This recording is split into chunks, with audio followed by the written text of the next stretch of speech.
우리는 지난주에 요에서 1장부터 2장 17절까지 말씀을 보면서 하나님께서 유다 백성들이 죄 때문에 죽을 수밖에 없는 그런 존재들이었지만 그럼에도 너무나 사랑하셔서 이제라도 너희가 금식하고 울며 애통하며 마음을 찢으며 내게로 돌아오라는 그 말씀을 허락하심으로 회복을 원하시는, 다시금 갚아주시길 원하시는 하나님에 대한 말씀을 우리가 함께 나누었습니다.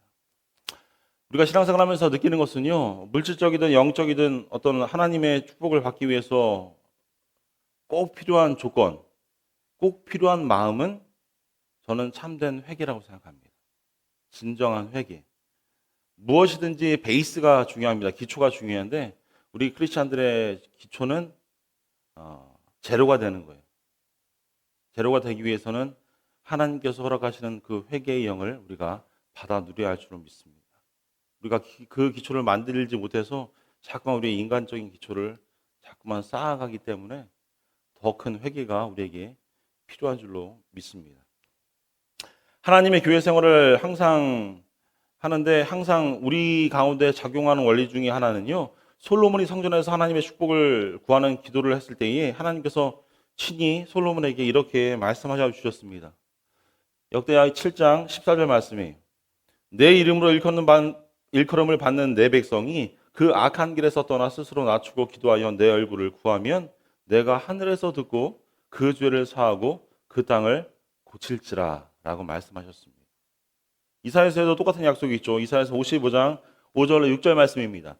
너희는 여호와를 만날 만한 때에 찾으라. 그가 가까이 계실 때에 그를 부르라. 악인은 그의 생각을 버리게 하라. 그리하면 그 사랑과 우리가 믿는 하나님께서 우리에게 긍휼을 베푸신다 약속하여 주셨어요. 그리고 너그럽게 우리를 용서하신다라고 말씀하여 주셨습니다. 사랑하는 여러분, 회개는요 언제나 하나님께서 우리에게 허락하시는 그 축복의 이제 첫 걸음입니다.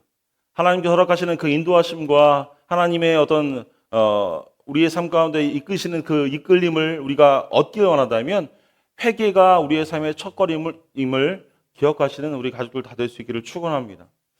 요엘 선지자 시대에 하나님은 메뚜기 재앙과 극심한 가뭄을 보내서 죄 많은 백성들을 징계하셨습니다. 그리고 그들에게 훈계하셨습니다. 땅은 황폐해졌고요. 말씀처럼 하나님의 백성에게는 포도주도 기름도 빵도 과일도 풀도 물도 없었습니다. 들짐승들도 헐떡이고요. 소도 신음하기 시작했습니다. 하나님은 교만한 사람들의 그 마음을 낮추시는 방법을 알고 계셨고 그렇게 하셨습니다. 하나님은 우리를 돌아서게 하려면 어떻게 우리에게 세상 얘기대로 어떻게 압력을 가해야 하는지를 아십니다. 그런데 하나님은 오직 자기 백성만을 그렇게 징계하신다는 사실을 꼭 기억하셨으면 좋겠어요. 하나님이 내버려둔다라고 하는 백성들은요, 하나님의 백성이 아니라는 겁니다. 교회 다니면서요 그렇게 이야기하시는 분들이 계십니다. 나는 아무런 어려움이 없어. 하나님 믿고 예수님 믿는데 아무런 근심도 없어. 걱정도 없어. 다 잘 되는 것 같아. 그게 정말 열심히 헌신하고 노력해서 하나님께서 복 주셔서 그런 거면은 오케이죠. 하지만 반대로 오늘 말씀에 비춰보면요, 하나님은 자기의 백성, 자기를 사랑하고 자기를 따르기 위해서 애쓰는 백성들만 어떻게 하신다고 했어요? 징계하신다고 했는데 어떤 징계도 염려도 걱정도 없다라고 해서 나는 하나님 잘 믿고 있어. 하나님 너무 나를 사랑하시는 것 같아 라고 생각하는 것 자체는 착각이라는 겁니다. 이 말씀에 빗대보면 그 자식은 남의 자식일 수 있다는 거예요. 세상의 자식일 수 있습니다. 세상의 물질과 세상의 어떤 인맥과 세상의 명예와 세상의 권력을 따라서 쫓아서 그의 삶이 인간적으로 보기에 너무나 평안해 보여요. 풍성해 보입니다. 하지만 말씀은 그와 반대라고 우리에게 말씀하고 있는 겁니다. 우리가 기도하고 영적으로 통회하며 하나님의 은혜로운 약속을 따라 우리의 죄를 용서받고 우리의 땅을 고쳐달라고 마음을 찢으며 하나님께 간구해야 하는 것이 하나님의 백성인 줄로 믿습니다. 그리고 요엘 선지자를 통해서 이야기하는 그 백성들의 모습이 바로 저와 여러분들과 똑같은 그런 백성이에요. 하나님께서 사랑하시는 나의 백성. 오늘 우리는 요엘서에서 가장 유명한 구절의 말씀을 보게 될 겁니다. 제가 지난주도 소개드렸지만 요엘서 2장 25절의 말씀이에요. 내가 전에 너에게 보낸 큰 군대, 곧 메뚜기와 느치와 황충과 팥중이가 먹은 그 횟수대로 너희에게 갚아주리니. 횟수대로 갚아주리니. 너희가 고난받은 횟수대로 내가 회복시켜주리니. 오늘 우리 하나의 놀라운 약속의 비밀을 우리가 발견하길 원합니다. 그 약속은 무엇입니까? 횟수대로 갚아준다는 하나님의 약속입니다. 이성적으로 생각해 보면요, 하나님의 약속은 절대적으로 불가능해 보입니다. 왜요? 횟수대로 갚아준다는 사실이요, 불가능한 일이기 때문이에요. 시간은요, 지나가는 겁니다. 제가 지금 설교하지만 설교하는 시간이 금방 과거가 됩니다.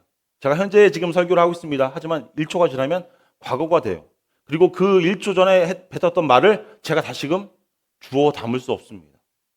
이미 제가 실언을 했다면 그건 실언으로 끝나는 거예요. 우리가 돈을 빌리면요, 돈을 갚을 수 있습니다. 재산도 그렇습니다. 재산을 잃으면요, 재산을 다시 불릴 수 있습니다. 인간관계가 끊어지면요, 관계가 좀 단절되면요, 다시금 인간관계를 노력해서 그 관계를 회복시킬 수 있습니다. 하지만 우리에게 회복할 수 없는 그 한 가지는 무엇입니까? 시간이라는 거예요. 세월입니다. 그 세월은요, 지나가면 그만이에요. 해가 지나가면 그저 그뿐입니다. 돌이킬 수 없는 겁니다. 우리가 알고 있듯이 세월은 돌이킬 수 없어요. 시간은 돌이킬 수 없습니다. 우리가 말씀 가운데 볼 때 메뚜기 떼로 인하여 큰 고난을 당하는 것을 우리가 살펴보았습니다. 아무것도 남아있지 않았어요. 그들에게 아픔이 있었고요. 고난이 있었습니다. 염려가 있었어요. 농작물이 다 싹쓸이 되었습니다. 이러한 상황 가운데 하나님 백성들은요, 이렇게 하나님께 간절한 마음으로 무릎을 꿇을 수밖에 없었어요. 하나님께서 그런 길을 열어주셨기 때문에. 아니, 하나님은 어쩌면 그런 길로 그 하나님이 사랑하시는 자녀들을 밀어 넣었습니다. 너희들이 회개할 수밖에 없어. 그 길밖에 없어. 그래서 오늘 18절부터 말씀 보면요, 아무것도 가진 것도 없고 어떤 회복도 아무런 희망도 갖지 못할 것 같지만 진정으로 참된 회개를 하는 자들에게 하나님께서 하시는 약속의 말씀을 우리가 볼 수 있습니다. 그래서 오늘 18절 말씀이에요. 그때에 여호와께서 자기의 땅을 극진히 사랑하시어 그의 백성을 불쌍히 여기셨습니다. 어느 때에 그들이 마음을 찢으며 참된 회개로 성회로 모여서 나가서 회개할 때에, 하나님께 회개하면서 기도할 때에 하나님께서 그의 백성을 불쌍히 여기셨다는 사실입니다. 그리고 하나님께서 구체적으로 무엇을 약속하십니까? 19절 이하 말씀 쭉 보시면요, 주님의 백성들이 메뚜기 떼의 재앙으로 인해서 당면하고 있었던 너희들이 가졌던 경제적인 그 문제들을 내가 해결해 줄게. 19절 말씀입니다. 중간절이에요. 내가 너희에게 곡식과 새 포도주와 기름을 주리니 너희가 이로 말미암아 흡족할 거야. 행복할 거야. 하나님이 선하신 뜻으로 자기의 백성들에게 베푸시는 내용이 쭉 이어집니다. 20절 말씀 쭉 보시면요, 하나님 백성들이 약해진 틈을 타 원수들을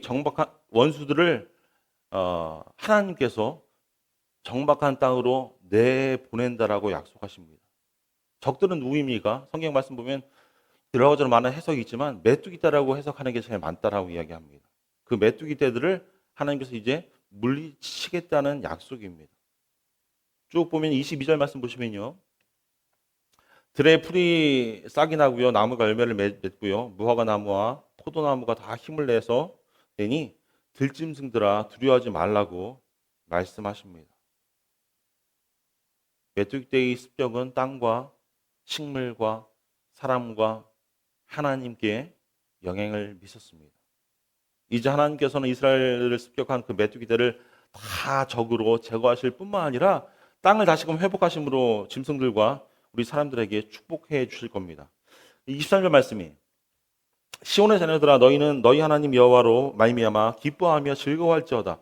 그가 너희를 위하여 비를 내리시되 이른 비를 너희에게 적당히 주시리니 이른 비와 늦은 비가 예전과 같을 것이라. 이른 비는 가을비를 이야기하는 거고요, 늦은 비는 봄비를 이야기하는 겁니다. 백성들이 회개했기 때문에 때를 따라 비가 충분히 내렸습니다.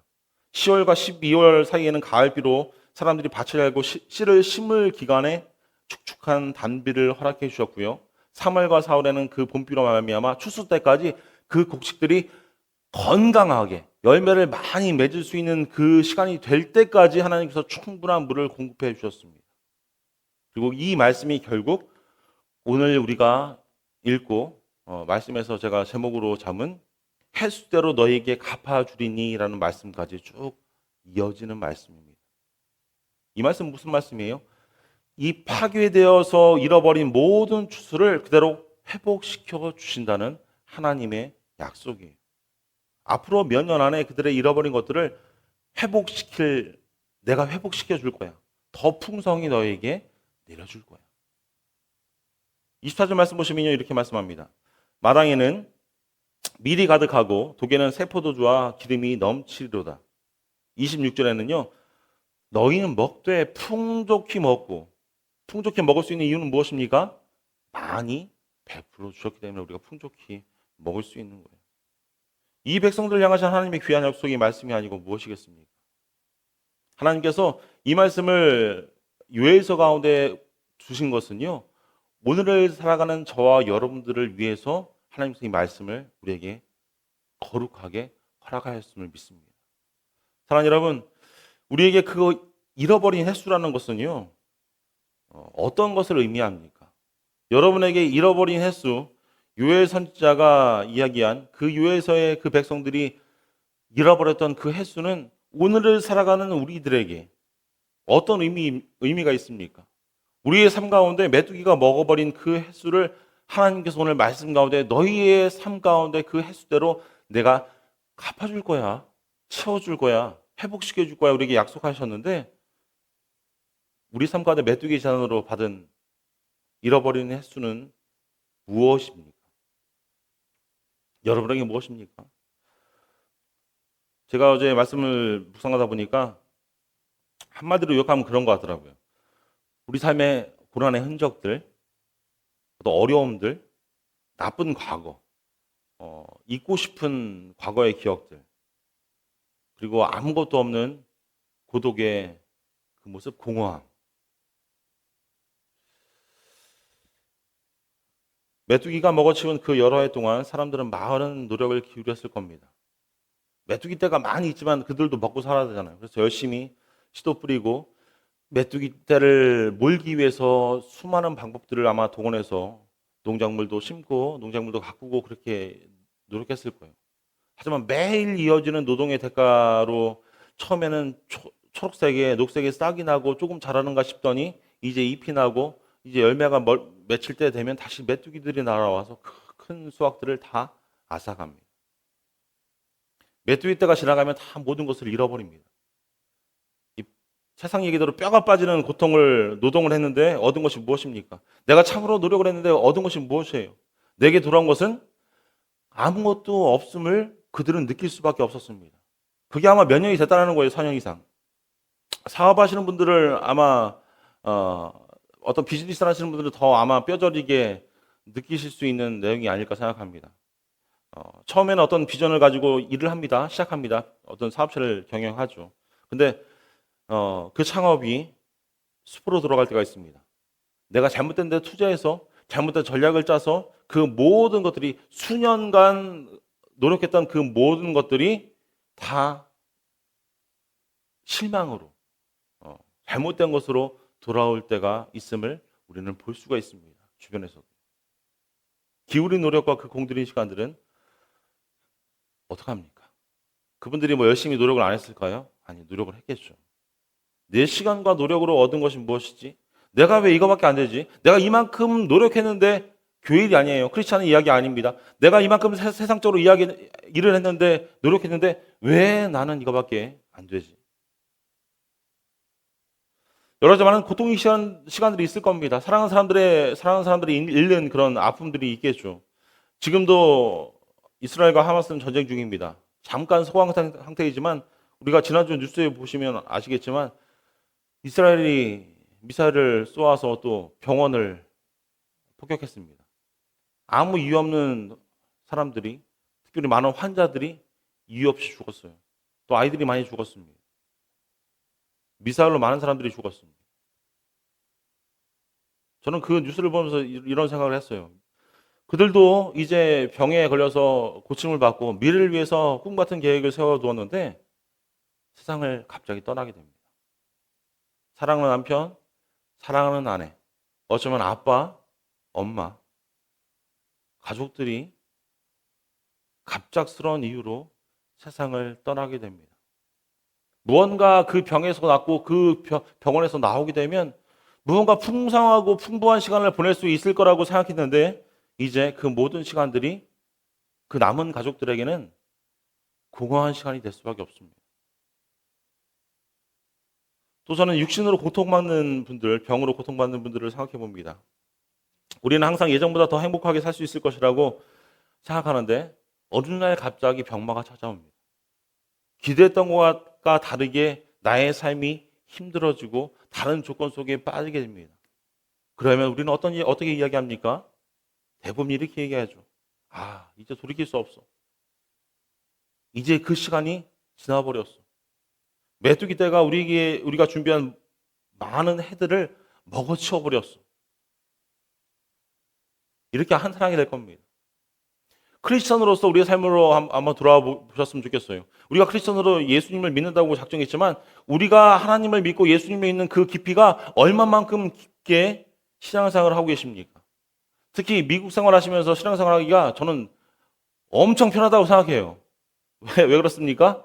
만나는 사람들이 많이 없잖아요. 관계하는 사람들이 많이 없잖아요. 몇몇 소수의 사람들만 만나기 때문에 그 사람들한테만 예수 그리스도를 보여주면 됩니다. 편하게 보여주면 됩니다. 우리가 크리스천으로서 이루어보겠다고 하는 많은 목표들을 세운 것들이 있지만 우리의 바쁜 일정 속에서 예수님을 향한 믿음은요 아주 작은 부분에 불과할 뿐입니다. 목회자로서 저도 참 창피해요. 어쩌면 미국에서 목회한다는 자체가 다른 오지에서 선교하는 선교사님들을 보면요 부끄럽습니다. 저도 선교하는 마음으로 지금 목회하고 있지만 그분들에 비하면요 새발의 피죠. 진짜.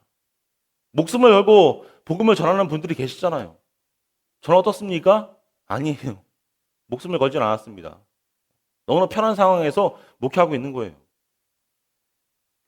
도대체 나는 무엇을 하며 지금 목회하고 있고 우리가 생활하면서 신앙생활하면서 내가 도대체 무엇을 하면서 신앙생활을 하고 있지? 내가 정말 오랜 기간 동안 신앙생활을 했는데 무엇을 하면서 살아가고 있지?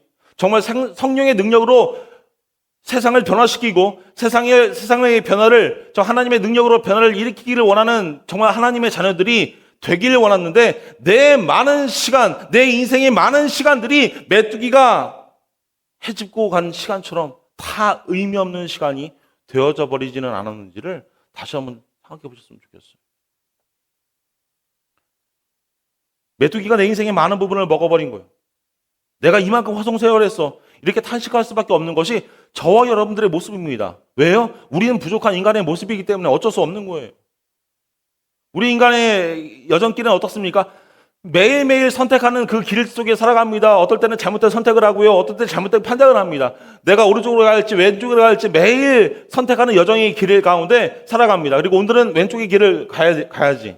근데 그 길을 가다 보면요. 그 길의 끝에는 막다른 길입니다. 그리고 우리는 생각하죠. 내가 그 시간에 그때 오른쪽으로 갔어야 되는데. 내가 만약에 그렇게 해서 오른쪽으로 갔으면 내 삶이 나의 지금 크리스찬의 모습이 우리의 가정의 모습이 우리 공동체의 모습이 이렇지 않았을 텐데 라고 후회하는 것이 저와 여러분들의 모습입니다. 내가 그때 그걸 선택했으면 좋았을 텐데. 이제 나의 삶을 돌아보니까 남은 것은 메뚜기 떼가 다 헤집고 간 그런 흔적밖에 남지 않았어. 사랑하는 여러분, 주님 없이 살아온 모든 세월이 다 메뚜기의 재난의 시간이라고 저는 믿습니다. 우리는 그렇게 생각할 수 있습니다. 우리가 신앙생활하면서 나이가 들면서 주님에 대한 믿음을 갖게 늦게 신앙생활을 해서 주님에 대한 어떤 믿음을 돈독하게 아주 가지고 계신 분들을 만나보면요. 그분들을 한결같이 하시는 말씀이 있습니다. 뭐라고 말씀하시냐면 내가 조금 더 일찍 주님을 만났으면 좋았을 텐데. 저는 모태신앙이라 그건 모릅니다.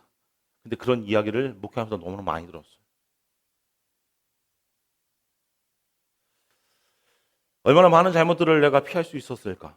내가 주님을 만나고 온전히 회심을 먼저 했었더라면 내가 얼마나 이 남은 메뚜기의 그 시간처럼 다 해주고 간 그 시간 가운데 얼마나 더 좋은 일을 많이 할 수 있었을까? 정말 일일이 열거할 수 없을 정도로 회복할 수 없는 그 잃어버린 시간에 대해서 우리는 느낄 수 있는 것들이 많이 있습니다. 그런데 이런 걱정과 염려와 근심 가운데 아무것도 없는 밭을 바라보고 있는 우리에게 하나님께서 이렇게 말씀하시는 거예요. 내가 메뚜기가 먹은 그 해수대로 너희에게 갚아주리니, 회복시켜주리니. 사랑하는 여러분, 오늘 이 말씀은 누구에게 주신 약속의 말씀입니까? 이 약속이 어떻게 이루어질 수 있습니까? 다시 그 말씀에 처음으로 들어갑니다. 오늘 19절 말씀 봅니다. 여호와께서 그들에게 응답하여 이르시기를. 누구에게 응답합니까? 하나님께 참된 회개로 나아가는 그들에게 응답하시는 거예요. 이 약속의 말씀은요, 17절에 나타난 참된 기도에 응답하신다는 말씀입니다. 그래서 해수대로 갚아준다는 이 약속의 말씀은 누구에게 하시는 말씀입니까? 참된 회개를 하며 진정한 회개로 통곡하며 마음을 찢으며 나아가며 하나님의 자비와 하나님의 긍휼을 필요로 하는 사람들. 오늘 17절 말씀이에요. 지난주에 읽었던 말씀입니다. 여호와여 주의 백성을 불쌍히 여기옵소서. 주의 기업을 욕되게 하여 나라들로 그들을 관할하지 못하게 하옵소서. 어찌하여 이방인들로 그들의 하나님이 어디 있느냐 말하게 하겠나이까 할지어다. 여호와여 우리를 불쌍히 여겨주십시오. 우리는 하나님의 훈련 가운데 있는 그런 군인들입니다. 그리고 이제 하나님의 긍휼, 하나님의 참된 자비가 나에게 필요합니다라고 그들이 느낀 거예요. 사랑하는 여러분, 여러분에게 하나님은 어떤 분이십니까? 하나님은 당신의 아들, 하나밖에 없는 아들도 그 고통을 피하게 하지 않으셨습니다. 그런데 이 예수 그리스도께서 고통을 면하지 못하신 이유는요, 바로 하나님의 자비와 그 긍휼이 저와 여러분에게 임하고 주님께서 그 고난을 면치 않으셨기 때문에 우리가 당할 그 고난을 면하게 하신 겁니다. 이게 복음이에요. 사랑하는 여러분, 우리가 확신으로 하나님의 도우심을 우리가 간구하고요, 그분의 자비를 구할 수 있는 이유가 말씀 가운데 있습니다. 로마서 8장 32절 말씀이에요. 자기 아들을 아끼지 아니하시고 우리 모든 사람을 위하여 내주신 이가 어찌 그 아들과 함께 모든 것을 우리에게 주시지 아니하겠느냐. 아멘. 그 하나님께서, 그 자비로운 하나님께서 우리에게 이렇게 베풀어 주시는 거예요. 오늘 해수대로 갚아준다는 약속의 말씀은요, 또한 하나님의 이름을 영화롭게 하는 자들, 하나님의 이름을 찬양하는 자들에게 주어지는 복인 줄로 믿습니다. 17절 말씀이에요. 어찌하여 이방인으로 그들의 하나님이 어디 있느냐 말하게 하겠나이까 라고 백성들이 하나님께 반문합니다. 이 약속을 받은 사람들이 이런 생각을 하는 거예요. 하나님, 어떻게 하나님의 이름과 하나님의 명예와 명성을 먹칠할 수 있습니까? 하나님 대단하신 분이잖아요. 어떻게 많은 다른 이방인들이 하나님을 욕할 수 있게 하도록 그냥 내버려 두시겠습니까? 라고 하나님께 이야기하는 겁니다. 오늘 살아가는 우리에게 적용해 보면 이런 얘기예요. 불신자들이 우리를 지켜보고 있는데 하나님의 자녀에게 고난 당하는 것을 그들이 보면은 그들은 그것을 이용해서 주님을 대적할 겁니다. 어떻게 해요? 우리에게 비아냥을 이겠죠. 야, 하나님 열심히 믿었는데 저거 봐. 사업이 안 돼. 가정이 안 돼. 건강을 잃었어. 되는 것이 하나도 없는 것 같이 보여요. 믿지 않는 사람들은 늘 우리를 바라보고 있다가 하나님의 자녀들에게 어떤 어려움이 있는 것을 바라볼 때에 그것을 빌미로 하나님을 대적합니다. 사랑하는 여러분, 이제 우리는 그렇다면 기도의 핵심은 어디에 두어야 하겠습니까? 하나님, 이 모든 것들이 우리가 믿고 따르고 행동하는 모든 것들이 누구의 이름에 걸린 일이에요? 하나님의 이름에 걸린 일입니다. 우리가 기도할 때 어떤 이름으로 기도합니까? 예수님의 이름으로 기도하잖아요. 저는 그 예수님의 이름으로 기도한다는 의미가 예수님을 위해서 기도한다는 의미로 우리가 기억하셨으면 좋겠어요. 하나님, 저는 하나님께서 우리 가운데 보내주신 아들 예수 그리스도의 이름을 위하여 내가 구하고 있는 겁니다. 기도하고 있는 겁니다. 주님께서는 한 사람을 구속하기 위해서 그 피를 흘리셨습니다. 그리고 우리가 그들 중 하나입니다. 이제 내 기도를 들어주십시오. 나를 위해서가 아니라 누굴 위해서요? 우리 주님을 위해서, 예수님을 위해서, 예수님의 이름으로 이 기도를 하나님 하나님이 시간 가운데 들어 응답해 주십시오.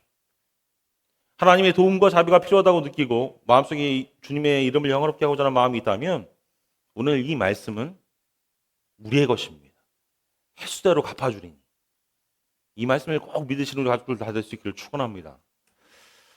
이 사람들은요, 무릎을 꿇고 있었습니다. 하나님께 자비를 구하고요, 19절 말씀처럼 하나님은 그들의 기도에 응답하시고요, 오늘 말씀대로 25절 말씀처럼 횟수대로 갚아주셨습니다. 그럼 우리가 생각되는 것이 있죠. 그러면 하나님께서 이 잃어버린 시간들을, 잃어버린 횟수들을 어떻게 회복시키실까요? 두 가지만 생각해 볼게요. 첫 번째는요, 주님과의 관계를 더 깊게 만드심으로 우리를 회복시켜 주십니다. 메뚜기의 재앙을 경험했던 이 백성들은요, 그들 가운데 하나님의 임재를 경험했습니다. 물론 4년간의 그 기간, 그 오랜 시간의 기간 동안 메뚜기의 재앙으로 아무것도 먹을 것이 없고 힘든 가운데 그들은 생활했어요. 그런데 27절 말씀 보시면요, 이렇게 말씀합니다. 내가 이스라엘 가운데 있어 너희 하나님 여호와가 된다라고 하나님께서 그들에게 약속해 주셨어요. 내가 이스라엘 너희 가운데 있어서 너희 하나님 여호와가 될 거야. 너를 지켜주는 아빠가 될 거야. 그 많은 재앙을 견디는 이 백성들은 이전에 자기들이 알던 그 무엇보다도 하나님과 더 깊은 관계를 하는 것이 더 크고 기쁘고 감사한 이름을 깨달았습니다. 내가 나의 삶이 잘 되는 것이 다 나의 모든 공로 때문에 된 그런 건 줄 알았는데 알고 보니까 그 모든 내가 숨쉬고 먹고 마시고 결실하고 추수하고 얻는 모든 것들이 하나님의 뜻 가운데 이루어지는 것이구나라는 사실을 알았어요. 그래서 하나님께 더 가까이 가기 위해서 애쓰는 겁니다. 하나님, 나는 아무것도 아닙니다. 나는 부족한 존재입니다. 나의 모습을 다 가리고 하나님의 영광만을 드러나기 위해 하나님께 나아가는 거예요. 마가복음 26장과 마태복음 26장과 누가복음 7장의 말씀 보면요, 죄 가운데 살아왔던 베다니 지역의 한 여인의 말씀이 나옵니다. 예수님께 나와서 이 여인이 마태복음은 머리에 향유를 붓고요, 누가복음은 발에 향유를 붓는 그런 사건이 이야기가 나옵니다. 그리고 예수님께서 이 여인의 삶을 묻고 있던 어두운 세력에서 그 여인을 구원하셨습니다. 그리고 그리스도를 향한 그 여인의 사랑은요, 그 사건 이후에 그 전에 가졌던 그 사랑보다 더 큰 사랑으로 변하게 되죠. 주님께서 식사하시고 계시던 그 집에 들어와 주님 발 앞에 무릎을 꿇고 우리 예수님께 경배를 올린 겁니다. 주님께서 오늘 말씀에 비유해 보면요, 주님께서 그녀가 보냈던 그 메뚜기의 재앙의 시간을 가운데 있었던 그녀의 죄를 용서해 주셨습니다. 그래서 예수님께서 그녀를 용서해 주신 그 사실을 그녀는 알았고요. 그래서 자신이 가졌던 가장 귀한 것으로 그 사랑을 표현했어요. 그 사랑의 가치가 무엇입니까? 성경에 보면 300데나리온이라고 이야기하죠. 300데나리온은 노동자의 1년의 그런 연봉입니다. 1년의 연봉을 그 예수님께 다 부었어요. 많은 사람들이 그 예수님과 그 교제를 누리고 있었습니다. 그런데 그 모든 사람들보다 이 여인이 그 당시에 있었던 어떤 바리새인들보다 예수님의 식탁에 함께했던 그 많은 사람들보다 더 깊은 주님과의 진정한 교제를 갖고 있었습니다. 그런 믿음이 있었고 그런 마음이 있었기에 자신이 가지고 있었던 가장 소중한 것을 예수님의 발 앞에 다 분 거예요. 사랑하는 여러분, 우리 주님께서는요, 더 깊은 관계를 갖기를 원하십니다. 누구와요? 오늘 살아가는 저와 여러분들과 함께. 예수 그리스도는 우리가 예수 그리스도와 함께 가져야 할 그 깊은 교제의 시간을 잃어버린 그 시간들, 그 세월들을 회복시켜 주시는 분인 줄로 믿습니다. 그래서 우리가 기도해야 돼요. 주님, 저는 주님 없이 많은 시간을 허송세월했습니다. 하나님 없이 나의 뜻대로 생활할 때가 많이 있었습니다. 바라기는 내 마음을 주님에 대한 사랑과 감사와 어떤 기대로 채워주십시오. 이 잃어버린 시간으로 말미암아 주님에 대한 나의 사랑이 어느 때보다 더 커지게 하나님 인도해 주십시오. 메뚜기가 먹어친 이 잃어버린 세월을 하나님 회복시켜 주십시오.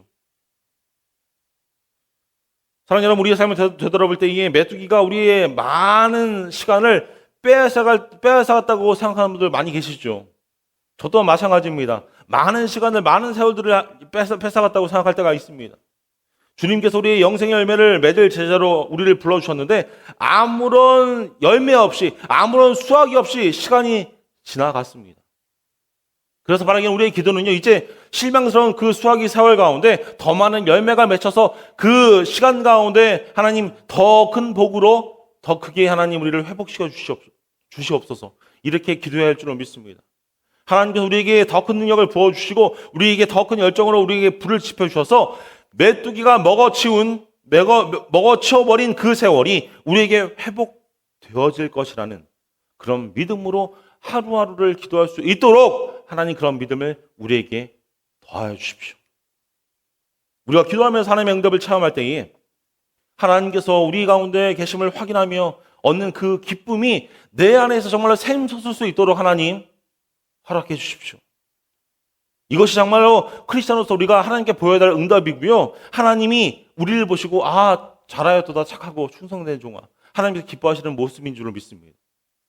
재난 가운데서도 여전히 자기 백성을 향하신 뜨거우신 하나님의 그 마음을 발견하는 것이 우리 모두에게 기쁨과 즐거움과 우리 삶의 정말 큰 원천이 될 수 있는 줄로 믿습니다.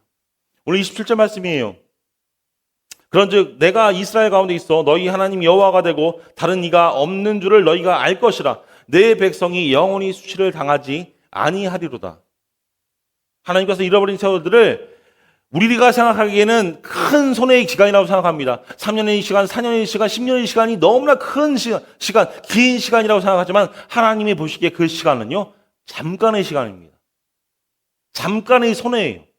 하나님은 그 잠깐의 손해들을 더 큰 이익, 더 좋은 것들로 우리에게 베푸심으로 우리를 회복시켜 주실 것입니다. 사랑하는 여러분, 우리의 인생에 있어서 커다란 시험의 결과는요, 이런 거예요. 베드로전서 1장 7절 말씀이에요. 우리 같이 읽겠습니다. 시작. 너희 믿음의 확실함은 불로 연단하여도 없어질 금보다 더 귀하여 예수 그리스도께서 나타나실 때의 칭찬과 영광과 존귀를 얻게 할 것이니라. 여러분이 얻어지는 많은 것들이 없어지지 않는 거예요. 하나님 앞에서 보여주는 그 기쁨과 영광을 드러내는 그 찬양과 모든 것들이 헌신이, 기도함이, 참된 회개가 결코 없어지는 것들이 아닙니다.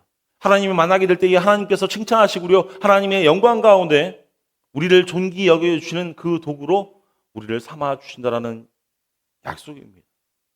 도저히 우리 생각으로 회복될 수 없을 것 같은 그 어떤 어려움, 그 무엇이 있던 간에 주님께 찬양과 영광과 존귀를 올려드려야 되는 이유가 바로 이 말씀에 있습니다. 그 이유는 주님의 능력이 우리의 인생이 가장 어려운 시간 속에서 우리를 보호하셨고 지켜주셨기 때문입니다. 그래서 우리가 명심해야 될 것이 있어요. 고린도후서 4장 16절로 17절 말씀이에요. 그러므로 우리가 낙심하지 아니하노니 우리의 겉사람은 낡아지나 우리의 속사람은 날로 새로워지도다. 우리가 잠시 받는 환난에 경한 것이 지극히 크고 영원한 영광에 중한 것을 우리에게 이루게 하려 함이니. 아멘. 우리의 겉사람은 매일 쇠퇴하고 약해집니다. 연약해져요. 하지만 우리의 속사람은 날로 새로워진다라고 말씀하십니다. 그리고 우리가 이 세상에 많은 모든 어려움들은요, 하나님 보시기에 아주 약한 거예요. 지극히 크고 영원하고 존귀한 모든 것들을 우리를 위하여 준비하여 주시는 분이 우리 주님, 우리 하나님인 줄로 믿으시길 축원합니다. 말씀 마무리 짓도록 하겠습니다. 사랑하는 여러분, 메뚜기가 먹어버린 그 시간들, 그 세월들, 뺏어가 버린 그 시간들을 생각하면서 우리는 예수 그리스도의 모습을 다시금 발견할 수 있습니다. 이사야 53장 8절 말씀 보시면요, 먼저 이렇게 말씀합니다. 누가 생각하기를 그가 살아있는 자들의 땅에서 끊어짐은 마땅히 형벌받을 내 백성의 허물 때문이라 하였으리요. 예수님의 삶을 보시면요, 예수님께서 33해를 살아가셨습니다. 살고 하늘나라에 가셨죠. 그런데 예수님께서 가장 왕성하게 활동했던 그 시간을 공생의 시간이라고 이야기합니다. 어렸을 때부터 30세까지 그 시간에 예수님의 활동은요, 거의 기록되지 않았습니다. 하지만 30세부터 33살까지 가장 왕성하게 활동했던 그 예수님의 시간 가운데 많은 것들이 우리 복음서에 기록이 되어 있었어요. 그 나이는요, 세상적으로 어떤 비즈니스를 하면요, 가장 열심으로 열정을 다하여 할 수 있는 그 시간입니다. 내가 온 힘을 다하여, 내가 온 시간을 투자하여 일을 할 수 있는 그 시간이에요. 그런데 이사야서의 말씀 보면요, 살아있는 자들의 땅에서, 그 땅에서 예수님께서 끊어졌다라고 말씀합니다. 그 이유는 무엇입니까? 예수님 자신의 죄 때문이 아니라 저와 여러분의 죄 때문으로 인하여 하나님의 심판하느라 오셨기 때문입니다. 우리의 죄와 우리의 슬픔이 예수님께로 짊어졌습니다. 지워졌습니다. 우리의 심판도, 메뚜기가 먹어버린 그 황무지도 예수님께로 다 돌아갔어요. 살아있는 자들의 땅에서 예수님께서 끊어진 것입니다.